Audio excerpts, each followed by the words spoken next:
Hello students, welcome to WB exam guide. Primary TET 2023 প্রস্তুতিতে আজকে আলোচনা করব মেথড অফ ইংলিশ টিচিং, অর্থাৎ ইংরেজি পেডাগোজির একটা খুবই গুরুত্বপূর্ণ চ্যাপ্টার, যেটা হচ্ছে মেথডস অফ ইংলিশ পেডাগোজি। তোমরা জানো, যদি অফিসিয়াল সিলেবাসটা যদি তোমরা দেখো তাহলে দেখতে পাবে সেখানে কিন্তু একটা সাব টপিক হিসাবে রয়েছে মেথডস। তো এই মেথড থেকে কিন্তু প্রতি বছর কিন্তু প্রশ্ন আসে, এবারও কিন্তু প্রশ্ন আসার সম্ভাবনা রয়েছে।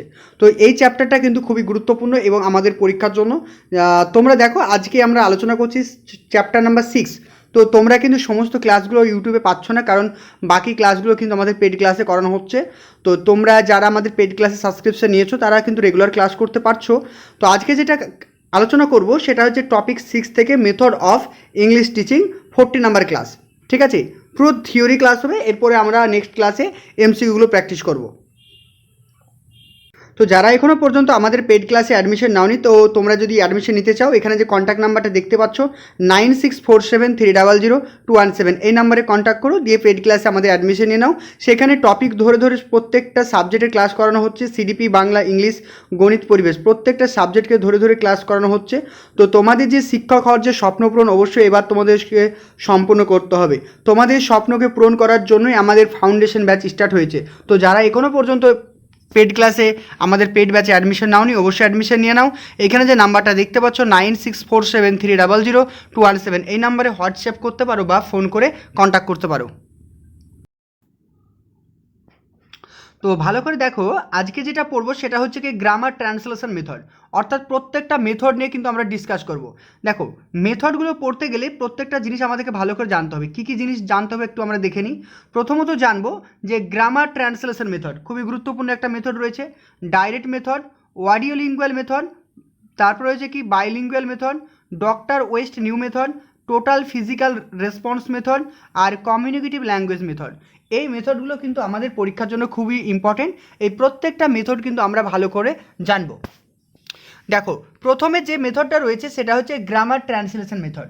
যে পয়েন্টগুলো আমি বলবো সেই পয়েন্টগুলো তোমরা একটু হাইলাইট করে দিচ্ছি, সেগুলো তোমরা খাতায় লিখে রাখো। আর যারা পেড ক্লাসে আসো তারা তো পিডিএফ পেয়ে যাবে, যারা বাইরে থেকে ক্লাস করছো ফ্রিতে তারা কিন্তু পিডিএফগুলো তো পাবে না। তোমরা একটু খাতায় নোট করে নিও, কারণ ইম্পর্টেন্ট পয়েন্টগুলো পরীক্ষায় কিন্তু তোমাদের আসবে। প্রথমে যেটা মাথায় রাখবে যে গ্রামার ট্রান্সলেশন মেথডের প্রবক্তাকে বা এটা কে আবিষ্কার করেছে, নামটা মাথায় রাখো, প্রফেসর কার্ল প্লটেজ। এই নামটা কিন্তু ভেরি ভেরি ইম্পর্টেন্ট, মুখস্থ করে রাখবে। তারপরে দেখো, এই গ্রামার ট্রান্সলেশন মেথডকে কী কী নামে ডাকা হয়, বা এই গ্রামার ট্রান্সলেশন মেথডের কী কী অল্টারনেটিভ নাম রয়েছে। দেখো, এটাকে বলা হয় ট্র্যাডিশনাল মেথড। তাহলে জানবো যে ট্র্যাডিশনাল মেথডটা কি। ট্র্যাডিশনাল মেথড হচ্ছে একটা প্রাচীন পদ্ধতি। ট্র্যাডিশনাল মানে কি? ট্র্যাডিশনাল মানে চিরাচরিত, প্রচলিত, যেটা কিন্তু দিনের পর দিন কিন্তু হয়ে আসছে, সেটাকে বলছে ট্র্যাডিশনাল মেথড। এছাড়াও কি বলা হয়, এটাকে বলা হয় ক্লাসিক্যাল মেথড। ক্লাসিক্যাল মানে কি? প্রাচীন, ঠিক আছে, প্রাচীন পদ্ধতি। আর এটা হচ্ছে কি ওল্ডেস্ট মেথড। তাহলে বোঝা গেল যে গ্রামার ট্রান্সলেশন মেথড, যেটাকে বলা হয় জিটিএম, ফুল ফর্মটা লিখে শর্টকাটটা মাথায় রেখো, জিটিএম, এটা হচ্ছে সংক্ষিপ্ত রূপ, যেটার ফুল ফর্ম হচ্ছে গ্রামার ট্রান্সলেশন মেথড। তাহলে এই মেথডকে কী কী নামে ডাকা হয়? প্রথমত মাথায় রাখবে ট্র্যাডিশনাল মেথড বলা হয়, দ্বিতীয়ত এটাকে বলা হয় ক্লাসিক্যাল মেথড, তৃতীয়ত বলা হয় এটাকে ওল্ডেস্ট মেথড। তাহলে এই মেথডগুলোর নামগুলো কিন্তু একটু ভালো করে মাথায় রাখবে। তারপর নেক্সট দেখো, this method was emerged when people wanted to learn foreign language such as Latin and Greek. তাহলে এখান থেকে আমরা কি জানলাম যে এই মেথডটা কখন অ্যাপ্লাই করা হয়? এই মেথডটা তখনই অ্যাপ্লাই করা হয় যখন কোনো ব্যক্তি ফরেন ল্যাঙ্গুয়েজ শিখে, অর্থাৎ বিদেশি ভাষা শেখে। বিদেশি ভাষা কোনগুলো? হতে পারে ল্যাটিন, হতে পারে গ্রিক, হতে পারে চাইনিজ। যে কোনো বিদেশি ভাষা শেখার ক্ষেত্রে সবথেকে কার্যকরী পদ্ধতি কোনটি বা কার্যকরী মেথড কোনটি? সেটা হচ্ছে গ্রামার ট্রান্সলেশন মেথড। বোঝা গেল কোশ্চেনটা কীরকম হতে পারে পরীক্ষায়। তারপরে দেখো বলছে, the practice of translating passage from one language to another language. এখানে কি করা হচ্ছে? এখানে ট্রান্সলেশনের উপর ফোকাস করা হচ্ছে, মানে একটা ল্যাঙ্গুয়েজ থেকে আর একটা ল্যাঙ্গুয়েজের ওপরে ট্রান্সলেশন। যেমন দেখো, আমরা ইংলিশ শিখি কীভাবে? ইংলিশ শিখি এইভাবে যে ইংলিশ প্যাসেজটা পড়ি, তারপরে আমরা সেটাকে ট্রান্সলেশন করি। হতে পারে মোবাইলের সাহায্যে বা ডিকশনারির সাহায্যে, বা কোনো শেয়ার আমাকে ট্রান্সলেশন করে দিল। তাহলে কি পড়লাম? এইটা যে ট্রান্সলেশন করছি এটাকে বলছে গ্রামার ট্রান্সলেশন মেথড, অর্থাৎ একটা ল্যাঙ্গুয়েজ থেকে অন্য একটা ল্যাঙ্গুয়েজে সেই বিষয়টাকে কী করা হবে? ট্রান্সলেশন করা হবে। ক্লিয়ার হচ্ছে সবার? চলো নেক্সট দেখো, নেক্সট বলছে কিছু ইম্পর্টেন্ট পয়েন্ট রয়েছে, emphasis on reading and writing, very very important পয়েন্টটা মাথায় রাখো, রিডিং অ্যান্ড রাইটিং। তাহলে আমরা জানলাম কি যে গ্রামার ট্রান্সলেশন মেথড কিসের ওপরে গুরুত্ব প্রদান করে, সেটা যে রিডিং এবং রাইটিংয়ের ওপরে ফোকাস করে, স্পিকিং এবং লিসেনিংকে ইগনোর করে। খুবই ইম্পর্টেন্ট, খুবই ইম্পর্টেন্ট। তাহলে গ্রামার ট্রান্সলেশন মেথডে রিডিং এবং রাইটিংয়ের ওপরে প্রভাব বিস্তার করে বা ফোকাস করে, আর স্পিকিং এবং লিসেনিংকে ইগনোর করে। তারপর নেক্সট পয়েন্ট বলছে language one is use while teaching. Grammar translation মেথডে যখন কোনো ভাষাকে বা যখন কোনো ল্যাঙ্গুয়েজকে শিক্ষা দেওয়া হবে তখন কিন্তু মাদার টাং ব্যবহার করতে হবে। কি বললাম? তখন মাদার টাংকে ব্যবহার করতে হবে, কারণ নাম শুনেই বুঝতে পারছো ট্রান্সলেশন মানে অনুবাদ করা। ধরো একটা ইংলিশে প্যাসেজ আছে, বাচ্চারা তো ইংলিশ প্যাসেজ বুঝতে পারবে না, তুমি কি করবে সেটাকে তোমার মাতৃভাষায় ট্রান্সলেট করবে। বোঝা গেল? তাই ল্যাঙ্গুয়েজ ওয়ান বা মাদার টাংকে কী করা হবে? ব্যবহার করা হবে। নেক্সট পয়েন্ট বলছে লার্নার্স লোন গ্রামার রুলস ডিডাক্টিভলি। আমরা এর আগে কিন্তু পড়েছি ইন্ডাকটিভ মেথড আর ডিডাকটিভ মেথড। তাহলে ডিডাকটিভ মেথড মানে কি? অবরোহী পদ্ধতি, যেখানে প্রথমে সূত্র দেওয়া হয় তারপরে উদাহরণ। ঠিক তেমনি এই গ্রামার ট্রান্সলেশন মেথডে কি করা হয়? প্রথমে সূত্র তারপরে উদাহরণ, অর্থাৎ পুরো পদ্ধতিটা হচ্ছে ডিডাকটিভলি পদ্ধতি। বোঝা গেল? তারপর নেক্সট পয়েন্ট বলছে রোট লার্নিং ইজ ইনকারেজ। রোট লার্নিং মানে কি? রোট লার্নিং কথার অর্থ হচ্ছে অন্ধের মতো পড়া। আমি বুঝলাম না, জানলাম না, একদম পড়ে মুখস্থ করে নিলাম তোতা পাখির মতো, এটাকে বলছে রোট লার্নিং। তাহলে রোট লার্নিং কিসে দেখা যায়? রোট লার্নিং দেখা যায় আমাদের কোথায়? Grammar translation method. বোঝা গেল? তাহলে গ্রামার ট্রান্সলেশন মেথডটা কি মনোবিজ্ঞানসম্মত পদ্ধতি? একদমই না। তাহলে গ্রামার ট্রান্সলেশন মেথড কিন্তু মনোবিজ্ঞানসম্মত পদ্ধতি না। তাই তো এই পদ্ধতিকে ক্লাসিক্যাল মেথড বা ওল্ডেস্ট মেথড বলা হয়, কারণ প্রাচীন যুগের পদ্ধতিগুলো কি ছিল? শিক্ষক কেন্দ্রিক, আর এখনকার দিনের পদ্ধতিগুলো শিক্ষার্থী কেন্দ্রিক। তাহলে grammar translation method child centric না টিচার সেন্ট্রিক? অবশ্যই টিচার সেন্ট্রিক। বুঝেছো? তারপর দেখো form is more important than content or meaning. তাহলে গ্রামার ট্রান্সলেশন মেথডে কি হয়েছে যে কোনো একটা বাক্য বা কোনো একটা সেন্টেন্সের ফর্ম বা তার গঠন বা তার স্ট্রাকচারের উপরে গুরুত্ব দেওয়া হয়, তার মিনিং কি রয়েছে বা তার কি কন্টেন্ট রয়েছে তার উপরে গুরুত্ব দেওয়া হয় না। তাহলে কি বললাম? গ্রামার ট্রান্সলেশন মেথডে কোনো একটা সেন্টেন্স বা কোনো একটা বাক্যের অর্থ বা তার কন্টেন্টের ওপরে গুরুত্ব দেওয়া হয় না, গুরুত্ব দেওয়া হয় কিসে? তার ফর্মের ওপরে, তার গঠনের প্রকৃতির ওপরে, তার স্ট্রাকচারের ওপরে গুরুত্ব দেওয়া হয়। তারপরে বলা হয়েছে evaluation is based on translation of text. তাহলে এই টেক্সটের ওপরে ভিত্তি করেই কিন্তু ইভালুয়েশন করা হয়। তাহলে ইভালুয়েশন করা হয় কিসের ওপর ভিত্তি করে? টেক্সটের ওপর ভিত্তি করে ইভালুয়েশন করা হয়। যে কোনো একটা প্যাসেজ আছে, প্যাসেজটা তাদেরকে পড়ালাম, তারপরে তারা কতটা পড়তে পারছে বা কতটা তারা বুঝতে পেরেছে, তার মাধ্যমে কিন্তু ইভালুয়েশন করা হয়। নেক্সট পয়েন্টে বলছে দেখো the text book is the only teaching learning materials. তাহলে গ্রামার ট্রান্সলেশন মেথডে যেটা এলটিএম ব্যবহার করা হয় শুধুমাত্র সেটা টেক্সট বুক, এছাড়া কিন্তু কোনো কিছুই কিন্তু এখানে কিন্তু ব্যবহার করা হয় না। ভেরি ভেরি ইম্পর্টেন্ট এগুলো পয়েন্টগুলো, প্রত্যেকটা পয়েন্ট ইম্পর্টেন্ট, খাতায় তোমরা লিখে রাখো। The unit of teaching is word. তাহলে গ্রামার ট্রান্সলেশন মেথডে টিচিং বা শিক্ষা দেওয়ার একক কি? শিক্ষা দেওয়ার একক বা শিক্ষার একক হচ্ছে ওয়ার্ড। বোঝা গেল? তাহলে লার্নিং বা টিচিংয়ের একক হচ্ছে কি? ওয়ার্ড বা শব্দ। It does not improve the oral fluency in English. এক্ষেত্রে কি হয়? শিক্ষার্থীর ওরাল ফ্লুয়েন্সি বা ওরাল মানে কি? মৌখিক, ফ্লুয়েন্সি মানে তৎপরতা, মৌখিক তৎপরতার উপরে গুরুত্ব দেওয়া হয় না। সে কত ভালো কথা বলতে পারছে বা কত তাড়াতাড়ি কথা বলতে পারছে, তার কথা বলার মধ্যে কোনো জড়তা আছে কিনা সেটা কিন্তু দেখা হয় না। কোন পদ্ধতিতে? গ্রামার ট্রান্সলেশন পদ্ধতিতে। তাহলে গ্রামার ট্রান্সলেশন পদ্ধতিতে শিশুর ওরাল ক্যাপাসিটি বা ওরাল ফ্লুয়েন্সির ওপরে গুরুত্ব দেওয়া হয় না। ক্লিয়ার? নেক্সট দেখো, নেক্সট পয়েন্টে কি বলছে দেখো, ভালো করে জিনিসটা বোঝো। নেক্সট পয়েন্টে বলছে the learners unable to use English in day to day communication. তাহলে গ্রামার ট্রান্সলেশন মেথডে যে ইংলিশটা শিক্ষার্থীরা শিখছে তারা কিন্তু তাদের যে শেখা ইংলিশটা কিন্তু ডেলি লাইফে ব্যবহার করতে পারবে না, অর্থাৎ unable to use English in day to day communication. Clear? চলো তাহলে আমরা একবার শর্টকাটে রিভিশন দিয়ে নিই যে আমরা কি শিখলাম এখান থেকে। চলো দেখে নাও, তাহলে মুখস্থ করতে বা বুঝতে তোমাদের অনেক সুবিধা হবে, কোন কোন পয়েন্টগুলো মাথায় রাখবো বা কোন কোন জিনিসগুলো শিখলাম। চলো দেখে নাও। প্রথমে যেটা শিখলাম যে গ্রামার ট্রান্সলেশন মেথডের প্রবক্তাকে প্রফেসর কার্ল পোরেজ। মাথায় রাখলাম এই গ্রামার ট্রান্সলেশনকে কি কি নামে ডাকা হয়? Traditional method, classical method, oldest method, নামগুলো মাথায় রাখবো। আর কি কি মাথায় রাখবো? গ্রামার ট্রান্সলেশন মেথড সব থেকে কার্যকরী যখন আমরা ফরেন ল্যাঙ্গুয়েজ শিখব। তাহলে ফরেন ল্যাঙ্গুয়েজ শেখার ক্ষেত্রে কোন পদ্ধতি অবলম্বন করতে হবে? গ্রামার ট্রান্সলেশন মেথড করতে হবে। আর আরেকটা ইম্পর্টেন্ট পয়েন্ট আছে কি, গ্রামার ট্রান্সলেশন মেথডে কি কিসের উপরে গুরুত্ব দেওয়া হয়? ট্রান্সলেটিংয়ের উপরে গুরুত্ব দেওয়া হয়, অনুবাদের উপরে গুরুত্ব দেওয়া হয়। এই পয়েন্টটাও মাথায় রাখবে। তারপর নেক্সট দেখো, নেক্সট কী কী জিনিস আরও ইম্পর্টেন্ট রয়েছে।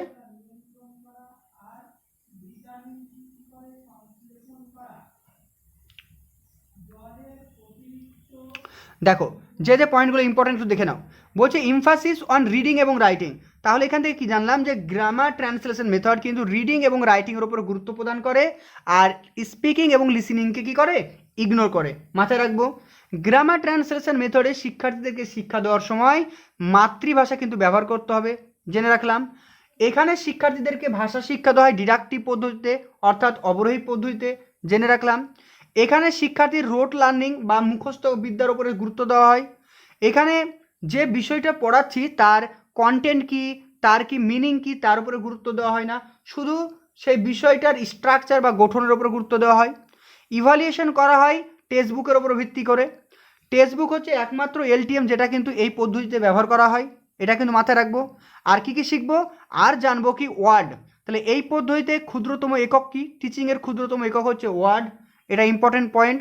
আর এক্ষেত্রে ওরাল ফ্লুয়েন্সির ওপরে গুরুত্ব দেওয়া হয় না। আর এক্ষেত্রে শিক্ষার্থীরা যে বিষয়টা শিখছে বা জানছে সেটা তারা দৈনন্দিন জীবনে সেটা অ্যাপ্লাই করতে সক্ষম হয় না। ওকে, এই পয়েন্টগুলো কিন্তু ভালো করে মনে রাখবে। নেক্সট দেখো, নেক্সট বলা হয়েছে ডাইরেক্ট মেথড। ডাইরেক্ট মেথডটা দেখো, নাম শুনেই বুঝতে পারছো ডাইরেক্ট, সরাসরি, তাই কি না? তো ডাইরেক্ট মেথডটা কি দেখো বলছে, তাহলে ডাইরেক্ট মেথড কে আবিষ্কার করেছে? প্রথম পয়েন্ট মাথায় রাখবো, ম্যাক্সিমিলান। ঠিক আছে, শুধু নামটা মাথায় রাখবে, ম্যাক্সিমিলান হচ্ছে কে? তাহলে ম্যাক্সিমিলান কিন্তু ডাইরেক্ট মেথড আবিষ্কার করছেন, পয়েন্ট নামটা মাথায় রাখবে। আর এটা আবিষ্কার হয়েছিল কোথায়? এটা আবিষ্কার হয়েছিল ফ্রান্স এবং জার্মানিতে, প্রায় 1900 খ্রিস্টাব্দে এটা কিন্তু আবিষ্কার করা হয়েছিল। এছাড়াও কি বলা হয়? এই পদ্ধতিকে বলা হয় phonetics method, anti grammatical method, natural method এবং রিইনফর্ম মেথড। ঠিক আছে, রিফর্ম মেথড। ভালো করে বোঝো কি বললাম। এটাকে কি বলা হয়? ডাইরেক্ট মেথডটা হচ্ছে গ্রামার ট্রান্সলেশন মেথডের ঠিক বিপরীত। তাহলে ডাইরেক্ট মেথডটা কি? ডাইরেক্ট মেথডটা হচ্ছে গ্রামার ট্রান্সলেশন মেথডের ঠিক বিপরীত একটা মেথড। এই মেথডের বিভিন্ন নাম রয়েছে, সে নামগুলো হচ্ছে ফনেটিক্স মেথড, অর্থাৎ এখানে ওরাল ফ্লুয়েন্সির ওপরে জোর দেওয়া হবে। আগে আমরা জানলাম কিন্তু ওরাল ফ্লুয়েন্সিকে জোর দেওয়া হবে না, কিন্তু ডাইরেক্ট মেথডে ওরাল ফ্লুয়েন্সিকে প্রাধান্য দেওয়া হবে। আর এটাকে কি বলা হয়? এটাকে বলা হয় অ্যান্টি গ্রামাটিক্যাল মেথড। যেটা আমরা গ্রামার ট্রান্সলেশন মেথড পড়লাম তার ঠিক বিপরীত হচ্ছে ডাইরেক্ট মেথড। এছাড়াও এটাকে কি বলা হয়? ন্যাচারাল মেথড বলা হয়। আর এছাড়াও এটাকে রিফর্ম মেথডও বলা হয়। তাহলে এই নামগুলো কিন্তু একটু কষ্ট করে মুখস্থ করবে। নেক্সট পয়েন্ট বলছে this method was reaction against of the GMT method. তাহলে এখান থেকে জানলাম যে ডাইরেক্ট মেথডকে কি বলা হয়? ডাইরেক্ট মেথডকে বলা হয় গ্রামার ট্রান্সলেশন মেথডের ঠিক বিপরীত। দেখো এগেনস্ট লেখা আছে, এগেনস্ট অফ জিএমটি মানে গ্রামার ট্রান্সলেশন মেথডের ঠিক বিপরীত। দেখো মেজর প্রিন্সিপাল কী কী প্রিন্সিপাল রয়েছে বা কী কী বৈশিষ্ট্য রয়েছে দেখবো আমরা। All instruction are to be given only in the target language. Target ল্যাঙ্গুয়েজটা কি? টার্গেট ল্যাঙ্গুয়েজ হচ্ছে যে ভাষাটা আমরা শিখব।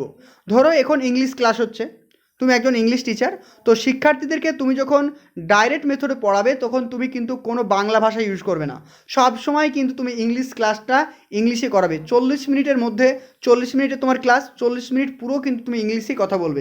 এটা হচ্ছে ডাইরেক্ট মেথড। ঠিক আছে, আর টার্গেট ল্যাঙ্গুয়েজ বলতে বোঝাচ্ছে যেটা আমরা শিখতে চাই, জানতে চাই, ফরেন ল্যাঙ্গুয়েজ, যেমন আমাদের টার্গেট ল্যাঙ্গুয়েজ কি? ইংলিশ। তারপরে বলা হয়েছে grammar is to be taught inductively. দেখো আগে আমরা জানলাম যে গ্রামার ট্রান্সলেশন মেথডে যে গ্রামার শিক্ষা দিতে হবে বা ভাষা শিক্ষা দিতে হবে ডিডাকটিভলি, কিন্তু ডাইরেক্ট মেথডের ক্ষেত্রে কি বলছে? ইন্ডাকটিভলি শিক্ষা দিতে হবে বা আরোহী পদ্ধতিতে শিক্ষা দিতে হবে। Speech and listening both are focus. আগে আমরা শিখলাম কি? আগে গ্রামার ট্রান্সলেশন মেথডে দেখলাম রিডিং এবং রাইটিংয়ের উপর ফোকাস করা হচ্ছে, কিন্তু ডাইরেক্ট মেথডে কি করা হচ্ছে? ডাইরেক্ট মেথডে স্পিচ এবং লিসেনিংয়ের উপর ফোকাস করা হচ্ছে। বোঝা গেল? তাহলে ডাইরেক্ট মেথডে কার উপর ফোকাস করা হচ্ছে? স্পিচ এবং লিসেনিংয়ের উপরে ফোকাস করা হচ্ছে। দেখো এখানে বলছে ইউনিট অফ টিচিং কি? সেন্টেন্স। এর আগে যেটা পড়লাম, যেটা আমরা গ্রামার ট্রান্সলেশন মেথড, সেখানে ইউনিট অফ কী ছিল? ইউনিট কী ছিল? ওয়ার্ড ছিল। কিন্তু ডাইরেক্ট মেথডের ক্ষেত্রে সেটা হচ্ছে সেন্টেন্স। ক্লিয়ার? বোঝা গেছে পয়েন্টগুলো? তারপরে দেখো in this method the student learn English in the same way as they learn his mother tongue. তাহলে এই পদ্ধতিতে শিক্ষার্থীরা ইংরেজি শেখে কিসের মাধ্যমে? একদম মাতৃভাষার মতো করে। দেখো, একটা শিশু যখন জন্মগ্রহণ করে তখন মাতৃভাষা শেখার সময় তাকে কিন্তু কোনোরকম ট্রান্সলেশন বা মোবাইল ফোন বা গুগল দেখে শিখতে হয়নি, সে অটোমেটিক্যালি শিখে গেছে। ঠিক তেমনি এই যে ডাইরেক্ট মেথডটা পড়ছি, ডাইরেক্ট মেথডের ক্ষেত্রে আমরা কিন্তু কোনোভাবেই ট্রান্সলেশন করব না বা অনুবাদ করব না, আমরা এটা কিন্তু ন্যাচারালি শিখবো ইংরেজিটাকে, যেটাকে বলা হচ্ছে। তারপর নেক্সট পয়েন্ট বলছে teaching is done in the target language. এটার প্রধান লক্ষ্য কি? এটার প্রধান লক্ষ্য হচ্ছে টার্গেট ল্যাঙ্গুয়েজ, অর্থাৎ যে ভাষাটা শিখছি বা যে জিনিসটা জানছি সেই ভাষাই কিন্তু আমাকে ব্যবহার করতে হবে, অর্থাৎ টার্গেট ল্যাঙ্গুয়েজের উপরে ফোকাস করছে। Mother tongue native language of the learners is neglected. তাহলে এখানে কিন্তু মাদার টাং বা নেটিভ ল্যাঙ্গুয়েজকে কিন্তু একদমই ব্যবহার করা যাবে না, একদমই সম্পূর্ণভাবে নিষিদ্ধ। মাতৃভাষা কিন্তু একদম সম্পূর্ণভাবে নিষিদ্ধ। কোথায়? ডাইরেক্ট মেথডে। ক্লিয়ার? নেক্সট দেখো বলা হয়েছে everyday vocabulary and sentence are given importance while teaching.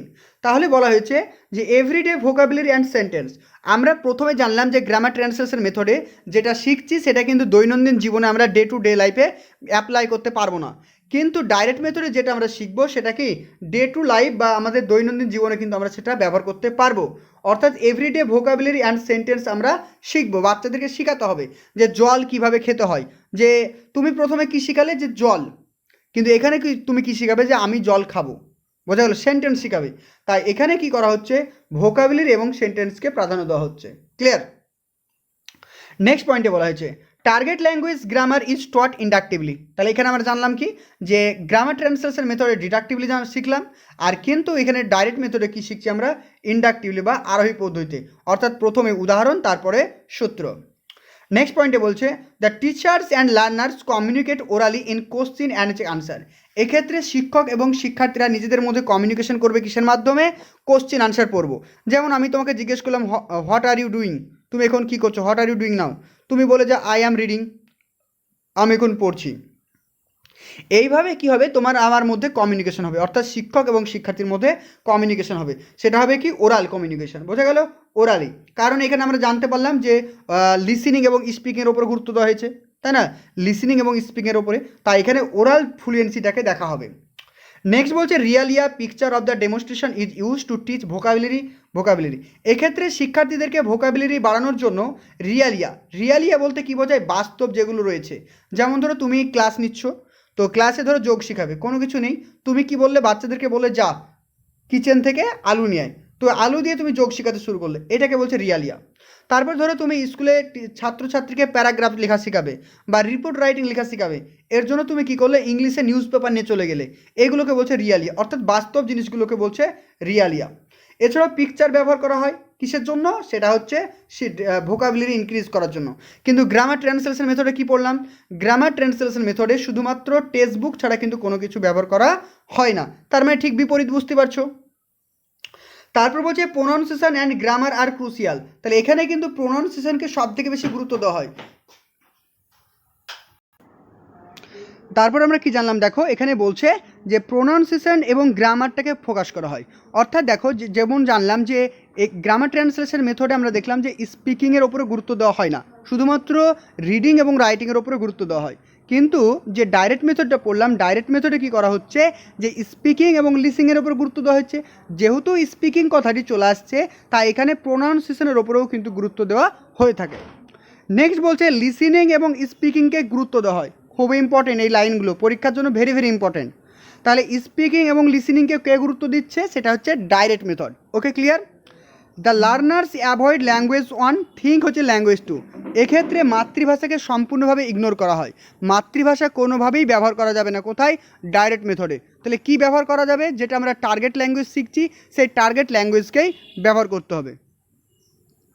তাহলে সংক্ষিপ্ত আকারে আমরা দেখে নিই কী কী শিখলাম এই টপিকটা থেকে, যে ডাইরেক্ট মেথডে কী কী আমরা জানলাম বা কী কী শিখেছি। আমরা কিন্তু একদম শর্টকাটে আবার একবার রিভিশন করে নিই। দেখো, যে পয়েন্টগুলো তোমরা খাতায় নোট করে রাখবে, যারা বাইরে থেকে ক্লাস করছো তারা তো পিডিএফ পাবে না, আর যারা আমাদের পেড ক্লাসে রয়েছে তারা পিডিএফটা পেয়ে যাবে। দেখো আমরা কিন্তু আরেকবার কিন্তু শর্টকাটে একটু রিভিশন করে নিই। তাহলে ডাইরেক্ট মেথডে কী কী শিখলাম? ডাইরেক্ট মেথডের আবিষ্কর্তাকে বা ডাইরেক্ট মেথড কে করেছেন আমরা দেখলাম কি? ম্যাক্সিমিলান। প্রথম পয়েন্ট। আর কি মনে রাখবো যে ডাইরেক্ট মেথড কোথায় হয়েছিল, ফ্রান্স এবং জার্মানিতে হয়েছিল। ডাইরেক্ট মেথডের কী কী নাম রয়েছে, phonetics method, anti grammatical method, natural method এবং রিফর্ম মেথড। তাহলে নামগুলো মাথায় রাখবো। আর কি কি মনে রাখবো যে গ্রামার ট্রান্সলেশন মেথডের ঠিক বিপরীত মেথড হচ্ছে কি ডাইরেক্ট মেথড, এটা মাথায় রেখে দিলাম আমরা। এবার আমরা কি কি প্রিন্সিপাল দেখলাম, যে এখানে শুধুমাত্র টার্গেট ল্যাঙ্গুয়েজকে ব্যবহার করা হয়, আর এখানে যে গ্রামার শিক্ষা দেওয়া হয় সেটা হচ্ছে ইন্ডাকটিভলি বা আরোহী পদ্ধতিতে। এখানে কি করা হচ্ছে, স্পিচ আর লিসেনিং অর্থাৎ স্পিকিং এবং লিসেনিংয়ের ওপরে ফোকাস করা হচ্ছে। এখানে ফান্ডামেন্টাল ইউনিট অফ দ্য হচ্ছে কি লার্নিংয়ের ক্ষেত্রে হচ্ছে সেন্টেন্স। ঠিক আছে, এই পয়েন্টগুলো মাথায় রাখবে। নেক্সট দেখো, এখান থেকে কী কী জিনিসগুলো তোমাদেরকে একটু মাথায় রাখতে হবে, আমি একটু আরেকবার বলে দিই তাহলে বুঝতে সুবিধা হবে তোমাদের। দেখো এখান থেকে এখানে কী কী মাথায় রাখবে, এখানে যে আমরা শিখছি ইংলিশটা শিখছি একদম সেম টু সেম আমরা মাতৃভাষার মতো শিখবো। এখানে কিন্তু কোনো রকমের ট্রান্সলেশন আমরা করব না, ডাইরেক্টলি শিখবো। এখানে যে টার্গেট ল্যাঙ্গুয়েজটাকে শুধুমাত্র ব্যবহার করব, এখানে মাদার টাং বা নেটিভ ল্যাঙ্গুয়েজকে পুরোপুরিভাবে আমরা ইগনোর করব বা নেগলেক্ট করব। আর ডাইরেক্ট মেথডের মাধ্যমে যে ইংলিশটা আমরা শিখছি বা যে ভাষাটা শিখছি সেটা কিন্তু আমাদের ডেইলি লাইফে কিন্তু কাজে লাগবে, অর্থাৎ এভরিডে লাইফে কিন্তু অ্যাপ্লাই করতে পারবো, মাথায় রাখবে। এটা ইন্ডাকটিভলি প্রসেসে শেখা হয়। আর এখানে কি বলা হয়েছে দেখো, এখানে শিক্ষার্থীদের ওরাল ফ্লুয়েন্সির ওপরে প্রাধান্য দেওয়া হয়। রিয়ালিয়া পিকচার ডেমনস্ট্রেশন এখানে এলটিএম হিসেবে ব্যবহার করা হয় শিক্ষার্থীদের জন্য। প্রোনাউন্সিয়েশনের ওপর গুরুত্ব প্রদান করা হয়, লিসেনিং এবং স্পিকিংয়ের ওপর গুরুত্ব দেওয়া হয়। আর কি বলছে, এখানে মাদার টাংকে একদম পুরোপুরিভাবেই অ্যাভয়েড করা হয় এবং টার্গেট ল্যাঙ্গুয়েজকে প্রাধান্য দেওয়া হয়। ওকে, ক্লিয়ার হচ্ছে সবার? পুরো জিনিসটা আমি বুঝিয়ে দিলাম। চলো নেক্সট দেখো বাইলিঙ্গুয়াল মেথড। বাইলিঙ্গুয়াল মেথডটা কি বোঝো? বাইলিঙ্গুয়াল মানে হচ্ছে দুটো ল্যাঙ্গুয়েজ থাকবে, তাই না? যেমন আমি তোমাদেরকে এখন ইংলিশ পড়াচ্ছি, ইংলিশের সঙ্গে সঙ্গে কিন্তু বাংলা বলছি, অর্থাৎ এটা কি বাইলিঙ্গুয়াল মেথড। তাহলে বাইলিঙ্গুয়াল মেথড কে দিয়েছেন? বাইলিঙ্গুয়াল মেথড দিয়েছেন CJ ডডসন। ঠিক আছে, তাহলে বাইলিঙ্গুয়াল মেথডটি কে দিয়েছেন? বাইলিঙ্গুয়াল মেথড দিয়েছে CJ ডডসন। আর কি কি বলছে, this is the most common way of the teaching English. তাহলে বর্তমানে ইংরেজি শিক্ষার ক্ষেত্রে যে মেথডটা সব থেকে বেশি ব্যবহার করা হয় সেটা হচ্ছে বাইলিঙ্গুয়াল মেথড। কারণ দেখো ছোটো থেকে যখন আমরা শিখে আসছি তখন স্যার কিন্তু ইংলিশে বলতো বা বাংলাও তো বলতো, তার মানে কি বাইলিঙ্গুয়াল মেথড। তাহলে সব থেকে যে মেথডটা ইংলিশ শিক্ষার ক্ষেত্রে ব্যবহার করা হয় সেটা হচ্ছে বাইলিঙ্গুয়াল মেথড। বোঝা গেল? The text is read and translate to the mother tongue. এক্ষেত্রে কিন্তু মাদার টাংয়ের ওপরে গুরুত্ব দেওয়া হয়। তার মানে কি এই যে বাইলিঙ্গুয়াল মেথডটা আর গ্রামার ট্রান্সলেশন মেথডটা কিন্তু এক, ভালো করে বোঝো, নামটা কিন্তু আলাদা কিন্তু জিনিসটা পুরোপুরি একই কাছাকাছি। কারণ দেখো গ্রামার ট্রান্সলেশন মেথডে বাংলা ভাষাকে মাতৃভাষাকে গুরুত্ব দেওয়া হয়েছিল, বাইলিঙ্গুয়াল মেথডে কী করা হয়েছে যে মাতৃভাষাকে গুরুত্ব দেওয়া হয়েছে, অর্থাৎ the text is translated mother tongue. বোঝা গেল? তারপরে বলছে two language are use in this method. এক্ষেত্রে দুটো ল্যাঙ্গুয়েজ ব্যবহার করা হয়, অর্থাৎ টার্গেট ল্যাঙ্গুয়েজ একটা হচ্ছে মাদার টাং। বোঝা গেল? যে দুটো ল্যাঙ্গুয়েজকে কিন্তু ব্যবহার করা হয়। যদি আমি ইংলিশ শিখি, ইংলিশ শেখার সঙ্গে সঙ্গে বাংলা ভাষা আমাকে ব্যবহার করতে হবে যাতে শিক্ষার্থীরা ভালো করে শিখতে পারে, অর্থাৎ বাইলিঙ্গুয়াল। নেক্সট বলে যে ইট ইজ এ কি midway between two old method, that is translation cum grammar methods and direct method. তাহলে দুটো মেথড আমরা শিখলাম, একটা ডাইরেক্ট মেথড আর একটা হচ্ছে কি গ্রামার ট্রান্সলেশন মেথড। এই দুটো মেথডই কিন্তু পুরোনো মেথড, অর্থাৎ ওল্ডেস্ট মেথড। তার ঠিক মিডিল পর্যায়ে রয়েছে কি বাইলিঙ্গুয়াল মেথড। তাহলে বাইলিঙ্গুয়াল মেথড কি করছে? Grammar translation method. এবার আরেকটা কি রয়েছে? Direct method. এই দুটো মেথডকে কানেক্ট করে রেখেছে কে? Bilingual method. নেক্সট পয়েন্টে মাথায় রাখবো, the teacher does not use mother tongue continuously but use it for explaining the meaning of the difficult word. তো এখানে দেখো মাদার টাং ব্যবহার করার কথা বলা হয়েছে ঠিকই, কিন্তু প্রতিটা ক্ষেত্রে মাদার টাংকে ব্যবহার করা যাবে না। যখন শিক্ষার্থীরা কোনো একটা টপিক বা কোনো একটা সেন্টেন্স বা কোনো একটা প্যারাগ্রাফ বুঝতে পারবে না তখন শিক্ষক মহাশয় কী করবেন? মাদার টাংকে ব্যবহার করবেন, অর্থাৎ কন্টিনিউয়াসলি তিনি ব্যবহার করবেন না। বোঝা গেল? বাইলিঙ্গুয়াল মেথডে মাদার টাংকে কন্টিনিউয়াসলি ব্যবহার করা যাবে না, কিন্তু গ্রামার ট্রান্সলেশন মেথডে মাতৃভাষাকে কন্টিনিউয়াসলি ব্যবহার করা যাবে, কিন্তু বাইলিঙ্গুয়াল মেথডে মাতৃভাষাকে সবসময় ব্যবহার করা যাবে না।